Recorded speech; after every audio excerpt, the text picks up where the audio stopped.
ॐ स्थापकाय च धर्मस्य सर्वधर्मस्वरूपिणे अवतारवरिष्ठाय रामकृष्णाय ते नमः। जननीं शारदां देवीं रामकृष्णं जगद्गुरुं पादपद्मे तयोः श्रित्वा प्रणमामि मुहुर्मुहुः। नमः श्रीयतिराजाय विवेकानन्दसूरये सच्चित्सुखस्वरूपाय स्वामिने तापहारिणे। भगवान श्री रामकृष्ण देव, भगवती माँ शारदा जी और स्वामी जी को मैं प्रणाम अर्पित करता हूँ। मेरे गुरुदेव पूजन स्वामी भूतेशानंद जी महाराज को मेरा प्रणाम और आप सभी को मेरा प्रणाम। पिछले बार संडे को हम लोग भगवद गीता के 15वां अध्याय के तीसरा श्लोक पर ख़त्म किए थे, दूसरा और तीसरा। आज 4 से शुरू करेंगे, लेकिन उससे पहले एक भजन गाते हैं, गुरु के ऊपर भजन। गुरु की महिमा कोई न जाने, कोई न जाने। गुरु की महिमा कोई न जाने, कोई न जाने। ना कोई पंडित नहीं सयाने, गुरु की महिमा कोई न जाने, कोई न जाने। गुरु एक बहती गंगा की धारा, गुरु चरणन ने सबको तारा। गुरु एक बहती गंगा की धारा, गुरु चरणन ने सबको तारा।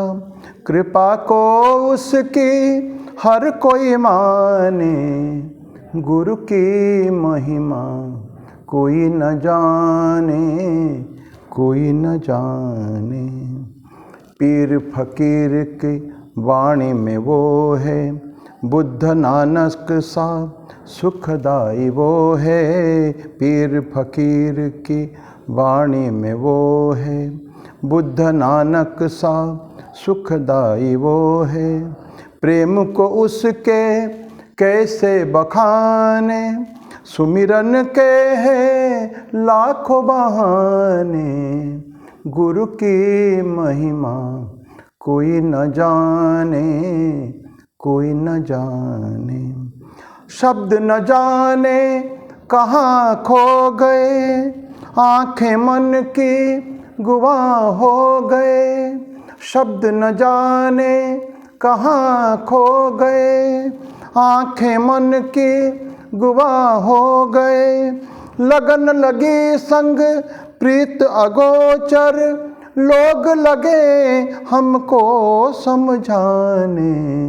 गुरु की महिमा कोई न जाने, कोई न जाने। ना कोई पंडित नहीं सयाने, गुरु की महिमा कोई न जाने, कोई न जाने। कोई न जाने, कोई न जाने।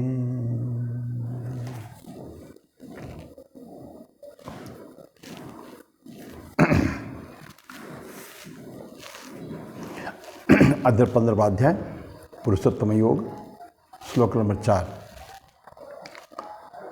ततः पदम तत्परिमार्गितव्यम यस्मिन् गता न निवर्तन्ति भूयः, तमेव चाद्यं पुरुषं प्रपद्ये यतः प्रवृत्तिः प्रसृता पुराणे। यह है श्लोक नंबर 4। बोलते भगवान कृष्ण, ततः पदम तत्परिमार्गितव्यम। ततः उसके बाद जो हमें पढ़ा था उसके आगे, उसके बाद क्या करना पड़े। पदम, पदम मतलब पद तो पाँव की बोलते हैं, पदम मतलब एक मंजिल, लक्ष्य, कहाँ जाना है, टारगेट। तथा पदम उस मार्ग को, तत्परिमार्गितव्यम उसको ढूंढना है, टू सर्च इट आउट, उसको ढूंढना है एवं उसके ऊपर चलना है। तत्परिमार्गितव्यम। और कहाँ जाएंगे हम, उसका भी डिस्क्राइब कर रहे हैं।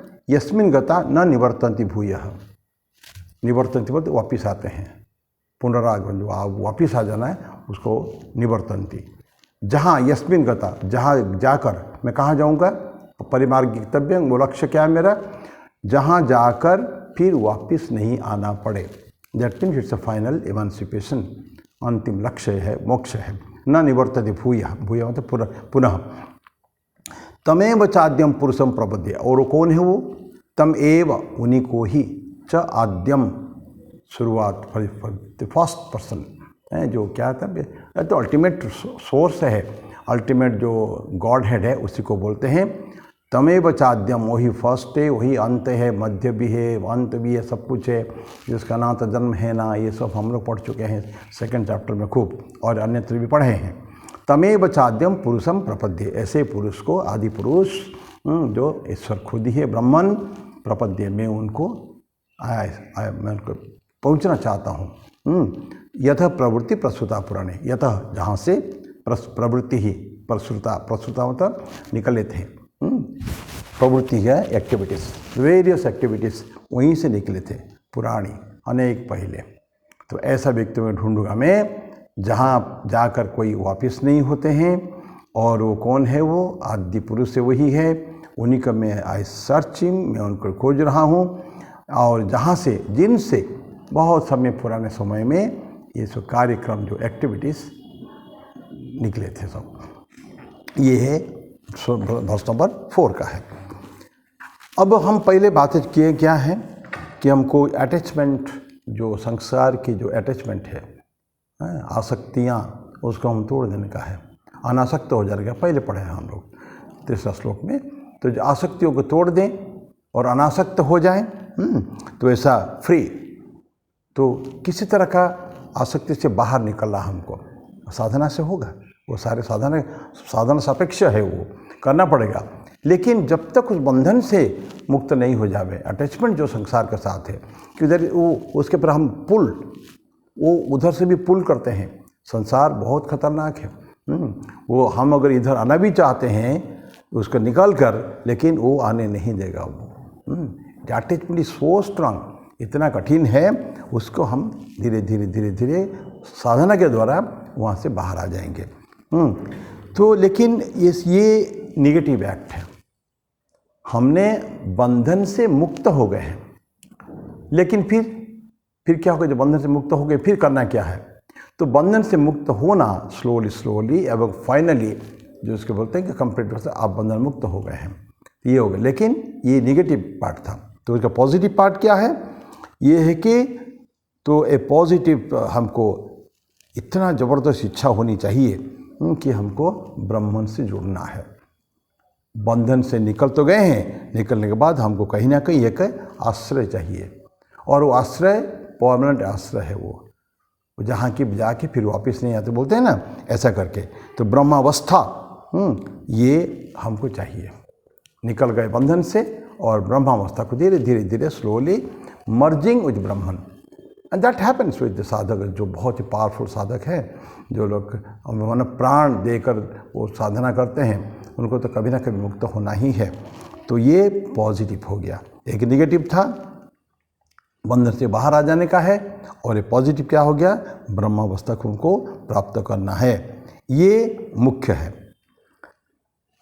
अभी हम अपने आप को ईश्वर के तरफ भी जा सकते हैं, अपने आप को समर्पित कर सकते हैं, और प्रकृति को भी समर्पित कर सकते हैं, जो कि साधारणतः है।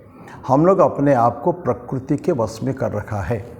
प्रकृति हमारे पर हावी है, हम प्रकृति का पार्ट है। त्रिगुणात्मिक प्रकृति जो है, सत्व रजस तमस, इसको ये जो त्रिगुणात्मिक प्रकृति के अंदर हमको जाना चाहिए, हम हैं उसके अंदर। तो भगवान कृष्ण अर्जुन का नेत्र बोलते हैं कि त्रिगुण के सारे संसार को त्रिगुणित है, लेकिन तुम निस्त्रैगुण्य भव अर्जुन। त्रैगुण्य विषय वेदा, सारे जो कुछ तुम देखते हो सब त्रिगुण से, 3 गुणों के वश में है, सत्व रज और तमस। लेकिन तुम क्या हो गए, निस्त्रैगुण्य, तीनों गुणों की अतीत हो जाओ तुम, गुणातीत जिसको कहते हैं। तो अब गुण के अंदर नहीं रहना है। क्या ठाकुर क्या बोलते थे ना, बोलते कि तमोगुण भी है गुण, रजोगुण भी गुण है, सत्वगुण भी तो गुण है। और वो कहानी, फेमस कहानी है वचनामृत में, वो डाकू की कहानी, जंगल में एक व्यक्ति जा रहा था, सज्जन व्यक्ति, और उसको 3 डाकू पकड़ लिए। उसको 3 व्यक्ति उसको पकड़ लिए, तीनों डाकू थे। पहले तो सारा माल लूट लिया। लूटने के बाद एक डाकू बोलता है इसको रखने से बड़ा खतरनाक है हमारे लिए, उसको मार देते हैं हम लोग। तो दूसरा व्यक्ति कहता है क्या मारेंगे, सारे संपत्ति तो ले लिया, हम तो अपने चले जाए रास्ते में, उसको हम काम करते बांध देते हैं यहाँ, वो जा भी नहीं पाएगा।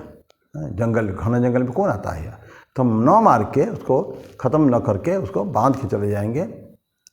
और ये तो पल जाओ, तीसरा व्यक्ति थी तब तो कुछ बोला ही नहीं, तो उनके बांध दिया। उनके तीनों व्यक्ति चलते रहे। लेकिन थोड़ी देर के बाद ठाकुर कहते हैं कि वो तीसरा व्यक्ति वापस आया। बड़े उनका कष्ट हुआ, दुख हुआ। आके बोलता है कि देखो मुझे बड़ा कष्ट है, तुमको बड़ा दुख दिया है हम लोगों ने, बांध के पैसा तो सारे ले लिया और मारा जो नहीं है लेकिन बंधन में डाल दिया। मैं तुमको बंधन खोल देता हूँ, आओ मैं तुमको, तुम तो रास्ता नहीं देखोगे, मैं तुमको रास्ता दिखा दूंगा जंगल से बाहर जाने के लिए। और बड़ी अत्यंत सहृदयता के साथ वो उसको खोल भी देता है और साथ साथ लेके देता है। फिर जहाँ जंगल ख़त्म हो जाता है, रास्ता दिखने लगता है, बोलता जाओ अब तुम अपने घर। तो व्यक्ति जो था सज्जन व्यक्ति, जो राहगीर थे, तो वो बोलता है बड़ा खुश, उनका तो बड़ा आनंद आ गया कि मेरे को खोल तो दिया, कम से कम चलो पैसा चला गया, कोई प्रॉब्लम, मारा नहीं और बंधन से मुक्त भी कर दिया। तो वो बोलता है कि आप एक काम करिए, मेरे साथ चलिए मेरे घर में, लोग बहुत आनंद होगा, लोगों को, हम सबको आनंद होगा आपको पाकर हमारे बीच पे। तो बात तीसरे व्यक्ति बोलता नहीं, वो मैं नहीं कर सकता, क्योंकि मैं भी एक डाकू ही तो हूँ, पुलिस को मेरी भी तलाश है, तीनों को तलाश है, तो मैं भी वो डाकू ही हूँ। तो ठाकुर बोलते हैं ये जिसने बंधन खोल दिया वो है सत्वगुणी डाकू, वेरी गुड पर्सन, अच्छे गुण हैं, लेकिन डाकू के संग में तो है वो। तो बोलते हैं कि तुम सत्वगुण भी नहीं चाहिए। यद्यपि हमारे जो करना चाहिए मार्ग ये है कि पहले तमोगुण को जय करें, जय करके रजोगुण में आए, रजोगुण से धीरे धीरे धीरे धीरे हमको सत्वगुण में पहुंचना है। लेकिन सत्वगुण को भी पार करना पड़ेगा, क्योंकि सत्वगुण भी जो है अच्छे गुण है, वो गुण का भी तो कोई ना कोई तो फल तो निकलेगा, कर्मफल। तो हमको क्या चाहिए, कर्मफल तो नहीं चाहिए ना कुछ भी, ना पॉजिटिव ना नेगेटिव, कुछ भी नहीं चाहिए। That we must understand. हम अच्छे फल के अगर चक्कर में रह गए, दैट मीन्स वो अच्छे फल को भोगने के लिए, उसका कर्मफल को हमको आना पड़ेगा।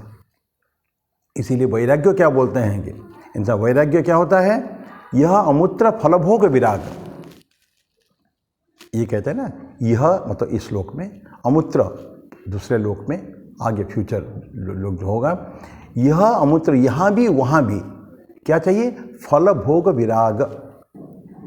फल का भोग नहीं करने की बिल्कुल इच्छा नहीं होनी चाहिए मुझे फल के भी, क्योंकि लेट्स कम बैक, थोड़ा पीछे अगर जाएं, हमको बोला जाता कि अनासक्त निष्काम कर्म करने का है, as an instrument of God. बारंबार बारंबार चर्चा होती है इसके ऊपर, कोई ये पहली बार नहीं हो रहा, हज़ारों बार हम लोग बात कर चुके हैं और आप भी पढ़ चुके होंगे। तो हमको अनासक्त कर्म करना है, बिल्कुल निष्फल कर्म, निष्काम कर्म, और सब कुछ as an instrument of God. कर्तापन का अभाव, भोक्तापन का भी अभाव। मैं जो काम कर रहा हूँ ये भाव नहीं, मैं कर नहीं रहा हूँ कुछ भी, कराने वाला मेरे से कोई और है, बस ये भावना मन में रहेगी। अगर ईमानदारी से बोल देने से नहीं होगा, सचमुच हमको कर्म के फल के इच्छा नहीं होनी चाहिए। तो अब जाके तो यही बोलते हैं कि अब लेट्स कम बैक। तो हम प्रकृति को अपने आप को दे देते हैं, दिस इज़ वन पार्ट। हम आपको सरेंडर कर देते हैं प्रकृति के पास, ठीक है। और एक है पुरुष को, सुप्रीम पुरुष, दैट मीन्स अभी जिसके बात कहे हैं, जहाँ जाकर फिर पुनरागमन नहीं होता है। तो ऐसा दो है। तो दोनों में फ़र्क बहुत है, diametrical opposite. One is giving ourself to प्रकृति और सेकेंड गिविंग आवरसेल्फ टू पुरुष। धीरे धीरे प्रकृति से आकर कर्ममय जीवन से निवृत्त होकर स्लोली स्लोली साधना करके हमको जाना पड़ेगा सुप्रीम पुरुष, जहाँ कोई कर्म नहीं है, जहाँ त्रिगुणातीत हो चुके हैं, जहाँ कोई बंधन नहीं है, जहाँ कोई आशा नहीं है, आकांक्षाएं नहीं है, कुछ भी नहीं है, उसको तो बहुत पहले त्याग कर चुके हैं साधना की काल में। तो ये बोलते हैं कि अगर प्रकृति को दे दिया तो हम सब उससे बंधन में रहेंगे, और लेकिन अगर सुप्रीम पुरुष को दे दिया, ये दोनों अपोजिट है, एक का फल कुछ और है, एक का जस्ट अपोजिट है। तो जो पहला वाला जो है प्रकृति में जो दे देते हैं तो उसका फल क्या होता है? ये होता है कि अज्ञान है। अज्ञान और बंधन के कारण है, ये बंधना ही है। हमारी इच्छा है बंधन मुक्त होना, आदर से बंधन मुक्त होना, लेकिन जितना प्रकृति के वश में रहेंगे तो इतना हम बंधन में रहेंगे, क्योंकि सारे कामना, वासनाओं, कर्म और ये सब तो उसी कोई प्रकृति के अंदर है। त्रिगुणात्मिक का प्रकृति, त्रिगुणात्मिक का जगत, त्रिगुणात्मिक का हम खुद भी है। तो प्रकृति के बंधन में रहेंगे तो ये क्या करेगा? बंधन, अज्ञान का कारण बनेगा ये, और बोलते कि बंधन का कारण बनेगा। ठीक है, किससे बंधन? ये जो wheel of birth and death, जन्म मरण का, पुनरपि जन्म पुनरपि मरणम जो है कि बारंबार माँ के गर्भ में पैदा होना, लाखों योनियों में जाना, अनंत काल तक कष्ट भोगना, ये जो बर्थ एंड डेथ, जीवन मृत्यु, जन्म एवं मृत्यु का जो चक्कर है, उससे भी तो पार पाना चाहिए, नहीं तो मुक्ति कैसे होगी? तो जब मुक्ति मीन्स और सेकंड टाइम आना नहीं है ना, तो ये हमारे चाहिए। तो ये क्या हो गया? तो जन्म मृत्यु के चक्कर में से बंधन में पड़ जा रहे हैं, निकल ले पा रहे हैं। और दूसरा वाला क्या करता है? जो हम पुरुष को दे देते हैं तो हमको स्लोली ब्रह्मन के साथ मिला देता है, वो मोक्ष, मुक्ति, फाइनल इमांसिपेशन जो है ये वही होता है। तो अभी हमारी साधना कितनी तीव्र है, तो उसके ऊपर आधारित होके हम जो स्पिरिचुअल एनलाइटनमेंट कहें, बोधि, ज्ञान प्राप्ति, तो ज्ञान में अवस्थित होना, ये सब शुद्ध पर हो जाना, सारे सिस्टम शुद्ध होकर ज्ञान में, अनंत ज्ञान में उपस्थित होना, ये जो भावनाएं हैं ये कैसे कैसे होगा कि हमारी इंटेंसिटी कितनी है, कॉम्पिटेंस कितना है साधना के लिए, समर्पण कितना है साधना के लिए। सच बिना समर्पण के नहीं होता है। कितना भी जप तप करें, कितना भी हम लोग को कुछ भी करें, लेकिन पढ़े कितना, स्वाध्याय खूब कर लें, साधना भी कर लें, लेकिन ये बड़ा मुश्किल है एनलाइटनमेंट में, क्या नाम है, अपनी बोधि प्राप्त होना, ज्ञान प्राप्त होना। सिद्धार्थ की कहानी, हम लोग बुद्ध की कहानी पढ़ते हैं ना, कितनी ज़माने, इतना कुछ 500 जन्म उन्होंने लिया था, और किस किस रूप में लिया था? जो जातक कथा में हम लोग पढ़े, छोटपन में पढ़े, आप लोग भी पढ़े, सभी पढ़े होंगे, जातक कथाएं, भगवान बुद्ध के पुराने जन्म की कहानियाँ, विभिन्न प्रकार में जन्म हुए हैं। एनिमल्स में भैंस बन गए, मृग बन गए, कोई अब तो विभिन्न प्रकार के, लेकिन उनको सब याद था। प्रत्येक जन्म में उसके, हम जातक कथा में देखेंगे, उनके सारे गुड डीड्स, जानवर बनते हैं लेकिन सो नाइस, काम एंड क्वाइट, शांत, तो लेकिन फिर भी जानवर तो जानवर ही होता है। होने के बाद जाके वो सिद्धार्थ करके राज परिवार में जन्म लेते हैं। स्वामी जी बोलते हैं ना कि तुम जाओ, निवेदिता को जॉब देते हैं। निवेदिता को जिस दिन बनाया, मार्गरेट नोबल को ब्रह्मचारी दीक्षा देकर निवेदिता हो गई, डेडिकेटेड। लेकिन किसको समर्पित करते हैं? आई डेडिकेट टू भगवान बुद्ध। जाओ अभी उनका अनुसरण करो, जो 500 जन्म पहले लेने के बाद शाक्य मुनि वो अपने बुद्ध के सिद्धार्थ के रूप से जन्म ग्रहण किए थे। और हाइट ऑफ कर्मयोग, स्वामी जी उनको, बुद्ध को इतनी देते हैं कि कर्मयोग के एक्सेलेंट कर्मयोगी, बुद्ध जैसा नहीं हुए हैं कर्मयोगी और कहीं। स्वामी जी इतना रेस्पेक्ट करते हैं बुद्ध को, तो ऐसा चाहिए हमको। तो सब कुछ से मुक्ति हो जाना पड़ा। तो जन्म न होना ये नहीं चाहते हैं ना, तो इटर्न बॉन्डेज से पुण्य रूपेण बाहर, पुण्य जन्म मृत्यु से चक्कर से पुण्य रूपेण बाहर हो जाना चाहिए। तो जैसे पता नहीं क्लाउड्स आते हैं ना, मेघ आ जाते हैं, किससे? सागर से। भाई कहाँ से? जल तो सारे वृष्टि होके आता है, नदी नाल होके सब कुछ करके समुद्र में आके पड़ता है, और सागर से फिर वेपर, वाष्प बन के जलीय वाष्प बनकर ऊपर चला जाता है। बहुत भारी मात्रा में आके वहाँ से सागर से निकलता रहता है। और इसी तरह का ये जो इटर्नल एक्टिविटी जो है ना, कर्म सब ईश्वर से निकला है, प्रकृति से निकले हैं। सागर से निकले हैं, ये वैसे प्रकृति से निकले हैं। है तो पुरुष सारे ब्रह्मन से ही निकले हुए हैं। प्रकृति भी तो पुरुष का ही एक पार्ट तो है। जाना हमको प्रकृति में नहीं है, लेकिन प्रकृति भी पुरुष का है। जब तक हमारी साधना ठीक नहीं होगी तब तक प्रकृति के चंगुल में, उनके कंट्रोल में हमको रहना पड़ेगा। तो बोलते हैं कि तो जब हम श्लोक में पढ़ा ना, सारे कर्म जो होता है प्रवृत्ति प्रसुता पुराणी, पुराने ज़माने में शुरुआत में इनिशियली भगवान ने जो प्रकृति की जो सृष्टि की, उनके साथ सारी एक्टिविटीज हमको दिया है। तो वहीं से आया है। तो ये धीरे धीरे धीरे नष्ट हो जाना चाहिए, ख़त्म हो जाना चाहिए। कौन सा? प्रकृति का ना। तो प्रकृति से हमको बाहर आना पड़ेगा। सुप्रीम पुरुष को हमको जो है अपने को सरेंडर करना पड़ेगा। तो इस तरह की जो स्टंच अटैचमेंट था प्रकृति से, लूज ऑन होकर धीरे धीरे बंधन मुक्त हो जब होता है ना, एकदम तो इमीडिएटली नहीं होता है, तो स्लोली मुक्त होते होते जो प्रचंड जो उनका बंधन था हमारा, तो वो धीरे धीरे लूज ऑन होते होते finally dissolves. And now it is ये एरिया कहाँ? ब्रह्मन के एरिया आ जाता है। जहाँ प्रकृति के एरिया समाप्त हुआ है तो वहाँ से ब्रह्मन के एरिया आ जाता है। तो इसी तरह का जो संसार वृक्ष जो है, जो लास्ट टाइम बात किया था हम लोगों ने, तो कटिंग करने का है। दृढ़ेन चित्वा, किसको? ये बंधन को दृढ़, अत्यंत दृढ़ भाव से उसको हमको काटना पड़ेगा। ये बात हमने ने पढ़ा था पहले। और ठाकुर बोलते हैं जब एक बार ज्ञान के राज्य में जाएंगे ना, तो प्रकृति ऑटोमेटिकली चला जाएगा। फिर जहाँ हमारा साधना देखकर जहाँ एंटर हो रहे हैं तो चला जाएगा। तो ठाकुर एक छोटे से उदाहरण देते हैं कि एक चोर चोरी करने गया है।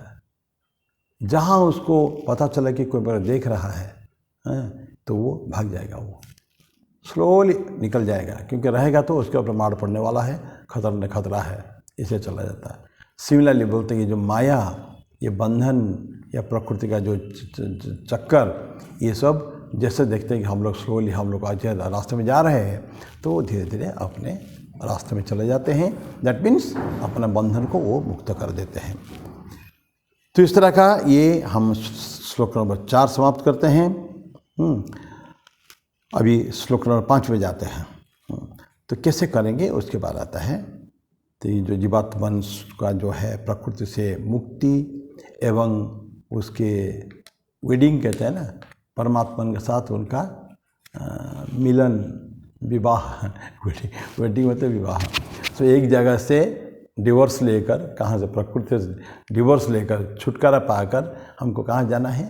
ईश्वर से मिलन। उसको कई लोगों ने उसका वेडिंग में एक तरह जबर बंधन हो गया ना, अनेक जन्मों का बंधन हो जाता है जब विवाह होता है। भीष्म पितामह महाभारत में आता है। कितनी अखंड ब्रह्मचर्य, लंबे समय तक बहुत कुछ किया उन्होंने। ठीक है, क्या किया क्या नहीं किया उसके ऊपर न जाए। उन्होंने ऐसा कसम खाया, जो कसम के कारण उनको अन्याय के साथ जीवन भर देना पड़ा, मृत्यु पर्यंत अन्याय के साथ उनको देना पड़ा। ये एक इतनी बड़ा भी परवर्ती काल में लोगों का कहना है, इतनी भी बड़ा न लो जो धर्म के लिए हानिकारक हो जाए, जो भी है। लेकिन भगवान कृष्ण के बहुत अनंत अनन्य भक्त तो थे भीष्म पितामह। तो जब सरसैया में सो रहे हैं, इंतज़ार कर रहे हैं जब उत्तरायण, सूर्य को उत्तरायण होंगे, अंतिम समय आ रहा है, लास्ट डे, भगवान कृष्ण आ रहे हैं। तो भीष्म, बाकी बहुत बातें होती हैं, बहुत सुंदर स्तुति भीष्म की स्तुति है महाभारत में, ब्यूटीफुल, बहुत सुंदर कृष्ण की स्तुति जो है। As a true devotee of God he does it. लेकिन अंतिम में एक बात बोलता है कि कृष्ण, मेरे मन में एक दुख रह गया। दुख ये रह गया कि मेरी एक कुमारी कन्या है, उसकी विवाह में नहीं करा पाया। तो वहाँ युधिष्ठिर, भीम, अर्जुन, नकुल, सहदेव सब तो खड़े हैं। जो सुने पितामह का कुंवारी कन्या भी है जिसका विवाह नहीं हो पाया, तो ये कैसी बात है? केशव ये कैसे भीष्म पितामह ऐसा कैसे बोलते हैं? बोले कि पितामह से पूछो। तो पितामह बोलते हैं कि मेरी मति जो है, मेरा मन को पूर्ण रूपेण हृदय को ईश्वर को समर्पण करना चाहता था। किए भी हैं। भीष्म पितामह बहुत बड़े भक्त थे भगवान कृष्ण के। तो लेकिन वो बोलते हैं कि मेरी बुद्धि, मेरी मति, मेरा हृदय, मेरे जो कुछ अंदर से अंतःकरण है, मैं पूर्ण रूप में आपको समर्पित करना चाहता था, लेकिन नहीं हो पाया। इतना करने के बाद भी कहते हैं, तो ये जो भावनाएं होती है, क्या विवाह करना आपके साथ, मेरी बुद्धि को, मेरा हृदय को, वो जो कन्या है वो अभी भी उसका पीले हाथ नहीं कर पाया मैं, जो उनका कहना है। तो ये जो विवाह के बोलते हैं, वेडिंग टू परमात्मा के साथ उसका मिलन, तो ये हमारे लक्ष्य होना चाहिए। अपना मिलन जो है फाइनल मिलन बिल्कुल, उसके बाद फिर मुझ जिसमें से छुटकारा नहीं है ऐसे। तो ये कैसे होता है, क्या क्या क्वालिटीज़ चाहिए, क्या क्या गुण होने चाहिए एक साधक में, ये हम अगले श्लोक में पढ़ेंगे। श्लोक नंबर 5। निर्माण मोह जितसंग दोषा, निर्माण मोह जितसंग दोषा, अध्यात्म नित्या विनिवृत्त कामः, द्वंद्वैर्विमुक्ता सुख दुख संगे, गच्छन्त्यमूढ़ा पदमव्ययम तत्। क्या क्वालिटीज बताते हैं कि सब कई सारे गुण हैं, बहुत सुंदर सुंदर गुण हैं। गुण तो बहुत पढ़ चुके हैं अब तक हम लोग। निर्माण मोह जितसंग दोषा, निर्माण और निर्मोह। मान मतलब प्राइड, अहंकार होता है ना, तो मान अपमान ये क्या है? तो अपमान एक्चुअली तो गलत चीज़ है अपने लिए, लेकिन मान को भी प्राइड मानते हैं। मानी आदमी है वो, तो निर्माण मोह, जिसमें प्राइड नहीं, अहंकार नहीं है, जिसका मोह नहीं है। जितसंग दोषा, संग दोष, दोष गलतियाँ हैं, इविल्स बुराइयाँ, किसके? संग के, अटैचमेंट के दोष। और अध्यात्म नित्य, हमेशा आध्यात्मिक मार्ग में चलने वाला, ये अध्यात्म नित्य विनिवृत्त कामः, निवृत्त कामः, कामना वासना सब निवृत्ति हो जाएगी। नो कामना नो वासना, निर्वासना। हमको अगर सबसे बड़ी चीज़ इस जन्म में, जीवन में चाहिए, प्रार्थना ईश्वर से क्या है? मुझे निर्वासना कर दीजिए। माँ शारदा भी बोलती थी ना कि ईश्वर से निर्वासना की प्रार्थना मांगो, कोई मन में कामना ना हो। किसी समय में मैं ये कह सकूं, जब कोई भी व्यक्ति साधक बोल सके मुझे कुछ भी नहीं चाहिए, आप तो काम सब कुछ मेरे पास है, तो ऐसा जो हमको चाहिए निवृत्ति, काम सारे कामनाओं से। तो माँ शारदा बोलती थी कि ऐसा तुम्हारा होना चाहिए जीवन में, कुछ कामना वासना। साधना के लिए बहुत बड़ा गुण है ये, वासना नहीं। क्योंकि कामना वासना के चक्कर में ही हम लोग बड़े रहते हैं ना। जब भी देखो ये चाहिए वो चाहिए, endless things for absolutely no purpose. No purpose कह रहा है, इसीलिए मैं कह रहा हूँ कि बहुत सच को हम जानते नहीं why we want it, because somebody else has it. कोई किसके पास और है, इसके लिए भी हमको चाहिए, अदरवाइज मेरी कोई आवश्यकता नहीं उसकी। तो ऐसे हो जो एकदम bare minimum necessities of life, जो अत्यावश्यक जो है, भोग की वस्तु नहीं, अत्यावश्यक जो है उसको हम इतना तो कर सकते हैं, उससे ज़्यादा नहीं। तो निर्माण, माँ बोलती थी निर्वासना, वासना शून्य, कामना शून्य, क्योंकि सारे दुख, सारे बंधन कामना वासना से ही है। भगवान कृष्ण बोलते हैं ना कि कैसा हो जा रहे हैं कि सारे मन में उठते हुए सारे कामना को, प्रजहाति यदा कामान सर्वान पार्थ मनोगतान, 2nd चैप्टर के 56वां श्लोक है ये। बोलते कि ये सारे प्रजहाति, जहाति मतलब किल, खत्म कर दो, बिल्कुल मार डालो। प्रजहाति यदा, जब कामान, सर्वान मनोगतान, मन से उठते हुए सारी कामनाओं को जब मार देते हैं, और अंदर में ही आनंद है, आनंद बाहर नहीं है। हम बाहर गलत ढूंढ रहे हैं, जो कुछ अंदर है। तो आत्मनि एव आत्मना तुष्टः, ऐसा व्यक्ति को स्थित प्रज्ञ कहेंगे। तो यहाँ ये बोलते हैं कि कामना खत्म हो जाए और द्वंद्वैर विमुक्ता, मुक्त हो गया किसे? द्वंद्व से। द्वंद्व क्या है? ठंडा गर्म, अच्छा बुरा, जन्म मृत्यु, ये सब है पेयर्स ऑफ अपोजिट्स कहते हैं द्वंद्व। उससे भी विमुक्त हो जा। मुक्त हो जाने का है सुख दुख संज्ञ ही, उसको क्या नाम दिया है? संज्ञा। एक उदाहरण दिया है किस तरह का द्वंद्व? सुख और दुख आते तो हैं जीवन में। कोई दुख को अवॉइड कर सकता है? आप सोच के देखिए। कोई ऐसा सोचेगा कि मुझे जीवन भर में सुख रहना है, अच्छे में रहना है, दुख कभी जीवन में ना हो, जैसा कभी सिद्धार्थ के पिताजी ने, सुद्धोधन ने चाहा था मेरे बेटा कभी दुख ना देखे, कभी भी हमेशा जीवन में सुख ही सुख रहे। ऐसा कोशिश तो की उन्होंने, क्या सफल हो पाए? नहीं। विधि का विधान अलग है। तो इसीलिए क्या सिद्धार्थ फिर को बाहर जाना पड़ा। तो ऐसा बोलते हैं कि विमुक्त, सुख और दुख संज्ञा डिफाइंड है। सुख और दुख जो है उस तरह के पेयर्स और भी है। पाप पुण्य, ठंडा गरम, ये सब होता है ना, इसको अपोजिट्स है, जीवन में आती ही है, आएंगे ही आएंगे। और गच्छन्ति मूढ़ा पदम अव्ययम तत्, गच्छन्ति चल जाते हैं ये सब गुण लेकर। अमूढ़ा, मूढ़ मतलब डेल्यूटेड, मोह इतना भयंकर है वो कुछ जीवन में कुछ पॉसिबिलिटी नहीं है। और जो मूढ़ नहीं है, मूढ़ मतलब मूर्ख है, मूर्ख है तो मूढ़ तो मूर्ख। आदि शंकर बहुत बार मूढ़ शब्द का यूज़ करते हैं, मूर्ख मूढ़ शब्द को। तो गच्छन्ति अमूढ़ा, जो डेल्यूटेड नहीं है, जो मूढ़ नहीं है, कहाँ? पदम अव्ययम तत्, उस पद को जाते हैं। अव्यय पद है वो, जिसका कोई अंत नहीं है, माने कोई नाश नहीं है ना। तो ऐसा पद जैसे है माने परमानेंट, अब हमेशा के लिए है। तो ये गुण है। निर्माण मोहा, मान रहना नहीं चाहिए इंसान को, बिल्कुल मान शून्य है। तो प्राइड, गर्व, किस चीज़ का गर्व है? हम क्या किया है, हम लोगों ने गर्व है। साधना तो कर ही रहे हैं, वो भी ठीक से सब नहीं है। और प्राप्ति, लोगों का प्राप्ति, बहुत मेरे पास पैसा है, संपत्ति है, किस काम का संपत्ति है?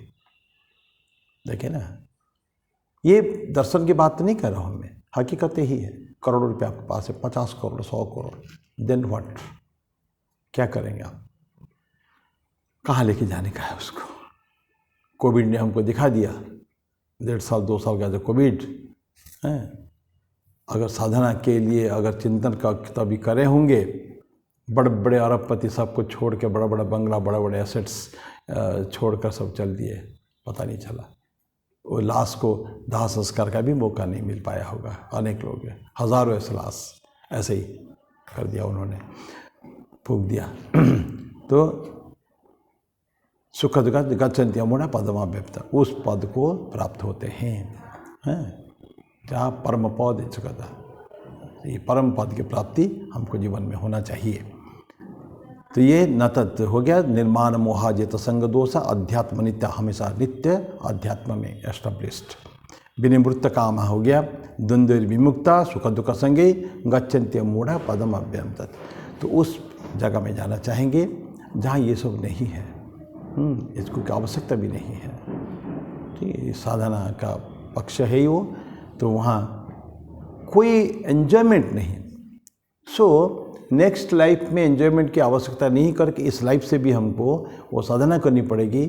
दे मिनिमम में कैसे हमको चल सकता है, चलना चाहिए, मैक्सिमम में नहीं। तब जाके उस वहाँ जाकर फिर कुछ चाहिए नहीं अपने आप को, सब कुछ है मेरे पास।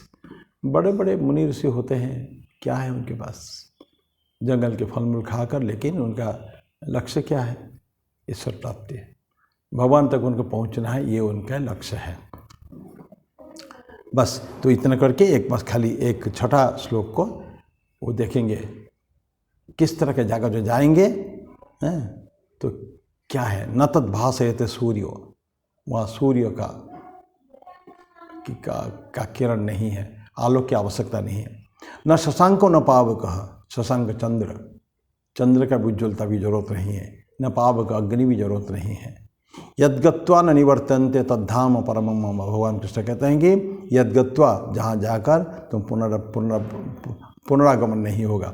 पहले ऑलरेडी हम लोग उसको पढ़ चुके हैं, आज ही पढ़ चुके हैं कि यद्गत्वा न निवर्तन्ति, जिसमें बोला था ना चौथा में, यस्मिन् गता न निवर्तन्ति भूयः। तो ये बोलते हैं कि यद्गत, जहाँ जाकर, जहाँ सूर्य किरण की आवश्यकता नहीं, चंद्रमा की आवश्यकता नहीं, अग्नि की आवश्यकता नहीं है, यद्गता निवर्तन्ते तद्धाम परमम, वो धाम मेरा धाम है। इसको हम अगली बार पढ़ेंगे। लेकिन एक चीज़ बोलते हो, इसी सिलसिले में याद आ रही हमको, सिस्टर क्रिस्टिन ने, स्वामी विवेकानंद की लड़की बोला करते अपने आप को सिस्टर, तो बहुत स्वामी जी प्यार करते सिस्टर क्रिस्टिन को। सिस्टर क्रिस्टिन क्या एक है, स्वामी जी के ऊपर बहुत सुंदर मेमोर उनका स्मरणिका में लिखी है कि ऐसा लोग से आते हैं कुछ कुछ लोग जो इस लोग को क्या नहीं है, जो लोग आते हैं हज़ारों साल समय के दीर्घ अंतराल के बाद कभी कभी आते हैं, और जहाँ से आते हैं वहाँ की सारे महिमा इस लोक के लिए लेके आते हैं, और जहाँ से आते हैं वहाँ आलोक के लिए सूर्य चंद्र की आवश्यकता नहीं है, क्योंकि वो सोर्स ऑफ ऑल लाइट्स, सारे आलोक का सोर्स वही है। तो बहुत सुंदर लिखी है। तो ऐसे बोलते हैं कि ऐसा के व्यक्ति के चरणों में मुझे बैठने का मौका मिला था। तो ये सिस्टर क्रिस्टिन का स्वामी जी के प्रति था वो। लेकिन यही जो हम पढ़ रहे हैं, ये वो लोग हम कल्पना नहीं कर पाएंगे। हजारों दिव्य सूर्य सहस्रस्य 11वां अध्याय में भगवान कृष्ण कहते हैं, अर्जुन कहता है। तो मैं मेरी वाणी को ही विराम देता हूँ, अगले बार फिर उसको पढ़ेंगे, आगे बढ़ाएंगे। तब तक के लिए मेरी ओम शांति शांति शांति। हरि ओम तत्सत। श्री राम कृष्णार्पणमस्तु।